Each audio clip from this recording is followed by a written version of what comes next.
Doctor साहब क्या कहेंगे, ये जो जंग है क्या मज़ीद फैल सकती है आने वाले दिनों में? अल्लाह ना करे हालात लेकिन ऐसे ही हैं कि ये फैल सकती है, किसी भी को एक्सीडेंटल मामला हो। लेकिन सब अभी पूरी कोशिश कर रहे हैं कि किसी तरह डिप्लोमेसी कामयाब हो, लेकिन होस्टेजेस इतनी अमवात इस तरफ और शहादतें उस तरफ, और जो पूरा सीज हुआ है गज़ा, उसको कैसे किन शराइत पे कौन करेगा आगे।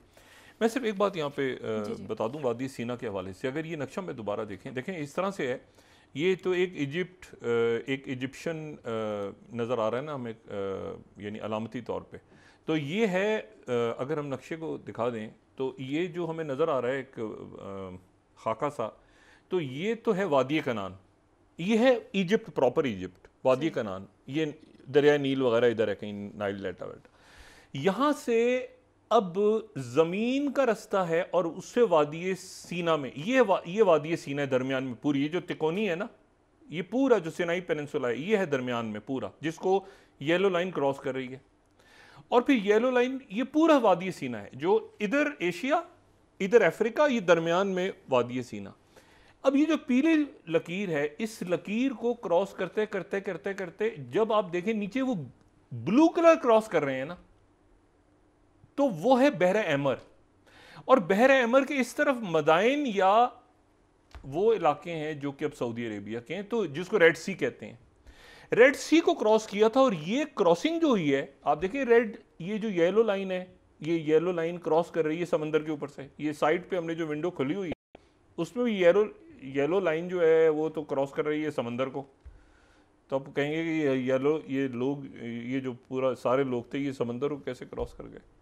इस समंदर को ऐसे क्रॉस कर गए, ये वो जगह है जहाँ पे असा मारा था, और पीछे फिरौन का लश्कर था, असा, और क्रॉस होके फिर इधर, तो ये बहरा अहमर क्रॉस हुआ था। सही। ठीक है। और कोहितूर वो जो तजल्ली वाला, वहाँ ये वो भी इधर ही, और फिर उसके बाद ये बहरा अहमर क्रॉस हुआ, रेड सी, और रेड सी से फिर ये मदाइन का इलाका इस तरफ। अच्छा, अब आ जाएं कि अब ये जंग कहाँ पे खड़ी है। चाइना एक्टिव हो जाएगा, अमेरिका एक्टिव है, ऑस्ट्रेलिया लॉयड पहुंचे होंगे हॉस्टेजेस को छुड़वाने के लिए, हिजबुल्लाह उधर तैयार, ईरान की उधर बात हुई, टर्की की अपनी पोजीशन है, टर्की ने पूरा भेजा है गज़ा के अंदर, और ज़ाहिर है इस वक्त इसराइल ने भी अलाउ कर दिया है कि टर्की के साथ बाकी मुल्कों से ना लें, तो टर्की ने बड़ी एड भेजी है, और कतर ने भी भेजी है, टर्की ने भी भेजी है, ये मुल्क सारे, मुत्तहिदा अरब अमारात, सऊदी अरेबिया, आगे पीछे। इनमें से कोई मुल्क अब टू स्टेट सोल्यूशन से पीछे नहीं हट सकता। इंडिया भी आ गया है लाइन पे, अब टू स्टेट सोल्यूशन से कोई नहीं हट सकता। ठीक है। और अमेरिका का असल इशू है कि अमेरिका का भी ये स्टांस रहा है कि टू स्टेट सोल्यूशन होगा, मगर वो टू स्टेट अब कैसे होगा, उसकी सरहदें क्या होंगी, उसकी शक्ल क्या होगी, वो कैसे होगा, क्या एक इंटरनेशनल सिटी बना दिया जाएगा यरूशलेम को, और बाकी मतलब उसका क्या खदोखाल क्या होंगे, और ये मामला आगे कौन सुलझाएगा, चाइना या रशिया या अमेरिका, या इस पे सब एक हो जाएंगे?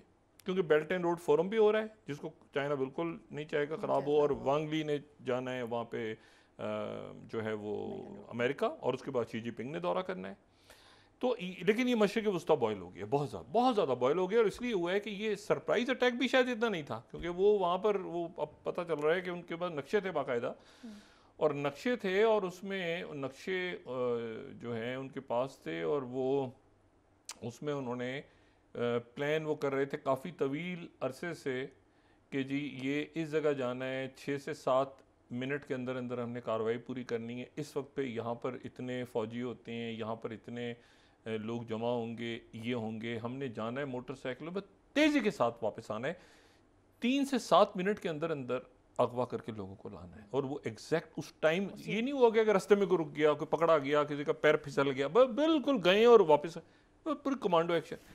अब मसला ये कि हॉस्टेज छुड़वाने हैं इसराइल ने अपने, दूसरा मसला ये है कि ये बॉम्बिंग बंद करनी है, गुस्सा उतारना है, उतरा जा रहा है, जो जिसके नतीजे में शहादतें हो रही हैं, हॉस्पिटल के प्लांट्स बंद हो गए हैं, अंधेरे में लोग हैं, ठीक है, उनके पास खुराक नहीं है, उनके पास पानी नहीं है, उनके पास कुछ नहीं।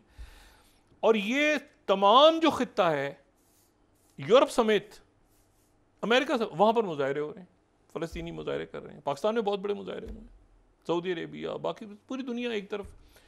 मैंने कहा ना, और तो और इंडिया भी टू स्टेट पे आ गया, कि हमारी तो यही पॉलिसी थी।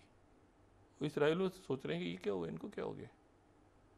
ठीक है, तो अब मसला ये है कि ये मेरा ख्याल है कि ये जो डिप्लोमेसी है ये कामयाब होनी चाहिए, क्योंकि अगर नहीं हुई किसी भी वक्त, देखिए इसराइल ने भी 24 घंटे दिए हैं ना, अब वो इतना प्रेशर बिल्ड हो गया है कि 24 घंटे में वो कह रहे हैं कि हम कुछ ना कुछ करेंगे शुमाली गजा के शुमाली इलाके पे। ऐसे ही है। शुमाली इलाके पे जहां पे उन्होंने करना है वहीं से रॉकेट अभी फायर हुए हैं तल अवीव के ऊपर। सही।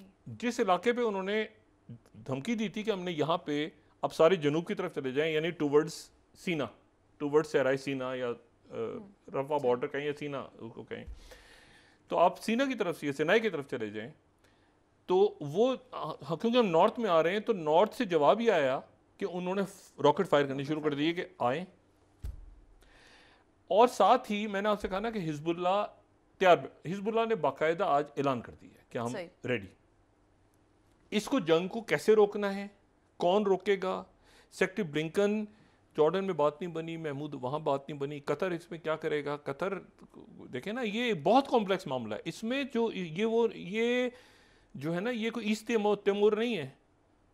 ये जो फ़लस्तीन का मसला है, ये मसला है कोई, ये नाइजर की बगावत हो गई या उधर जो है वो जनाब बुर्किना फासो में जो क्या हो, ये मसला कुछ और है, मसला कुछ और ठीक है ना। इसको और हॉस्टेजेस हैं, उनको रिहा करवाना है, बमबारी बंद करनी है, सॉल्यूशन कैसे निकलेगा। इतनी बड़ी तादाद में इसराइल के जो लोग मारे गए हैं, उनकी इंटेलिजेंस फेलियर है, क्या हुआ है भाई, क्या पता भी तो चले। उनका पैसा मतलब यूक्रेन बीच में खाया गया। परसों इलेक्शन हो रहा है पोलैंड का, वहाँ पर दूसरी हुकूमत आ रही है और यूक्रेन वो ज़ेलेंस्की पता नहीं कहाँ है बेचारे।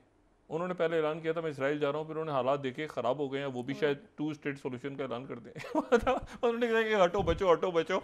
ये जो है ना मसला ये ख़राब हो गया है। तो ये जो है, और यूरोप इसमें एक एक्टिव रोल प्ले करेगा। जाहिर है कि 2 नेशन, यूरोप का एक हमेशा एक रोल रहा है। और इसमें यूरोप देखिए ना, ईरान के साथ भी जब आयतुल्लाह खुमैनी वहाँ रहे, फ्रांस में रहे, यूरोप का एक बड़ा मीडिएशन के ओस्लो के हवाले से, ओस्लो एकॉर्ड, नॉर्वे एक्टिव होता है, कभी बाकी मुल्क है, बड़ी उनकी नज़र है इस पर। बरतानिया अनफॉर्चुनेटली से तो पोजीशन ले गया है, लेकिन यूरोप के कई ममालिक जो हैं वो मीडिएशन में बड़ा अच्छा रोल प्ले करते रहे। तो वहाँ से क्या खबर आती है ये हमने देखना है। अरब ममालिक क्या करते हैं ये हमने देखना। अरब ममालिक की लिमिट्स हैं, वो कभी भी इससे ये भूल जाएं कि वो 2 स्टेट से पीछे जाएंगे। उन्होंने अपनी अपनी हुकूमतें, अपनी अपनी बादशाहतें, और अरब स्ट्रीट बड़ी इंपॉर्टेंट है। वो एक पोजीशन ले चुके हैं सऊदी अरेबिया किंग अब्दुल्ला के दौर में। पाकिस्तान की भी वही पोजीशन है। देखना यह है कि क्या इसराइल अब ये 24 घंटे की जो धमकी दी है उन्होंने, क्या इस पर अमल दरामद करता है या नहीं। चाइना के सफ़ीर भी आ रहे हैं, और चाइना का इन्वॉल्व होना इस मरहले पे, सेक्रेटरी ब्लिंकन, ऑस्टिन लॉयड कोई जंगी इमदाद लेकर नहीं आए, वो अपने हॉस्टेजेस के लिए वो स्पेशल कमांडोज उतारते हैं, क्या करते हैं, निगोशिएट करते हैं। ये हॉस्टेजेस को निकालना इतना आसान नहीं है। वो तादाद भी नहीं सही आ रही ना, सामने के सिटीजन्स हैं या अच्छा वो अजीब बात की इजिप्ट ने की या पता नहीं किसने की, कि ऐसा है कि जो अमेरिकन हैं उनको छोड़ देते हैं रफ़ा से, अमेरिकन सिटीजन को बाकी को उधर रख दो। उन्होंने कहा आप भी बैठे हैं भाई इधर ही, मतलब आप इनको जाने देंगे तो हम ये बाकी यहाँ घास खा रहे हैं बैठ के, जो इतने दिनों से बैठे हुए, बमबारी हो रही है सरों पे। तो वो हमास ने उनको भी रोका हुआ है, वो खुद भी रुके हुए हैं। तो अजीब एक कॉम्प्लेक्स सिचुएशन है, देखें कब तक क्या हालात होते हैं। अल्लाह खैर। बहुत शुक्रिया डॉक्टर साहब।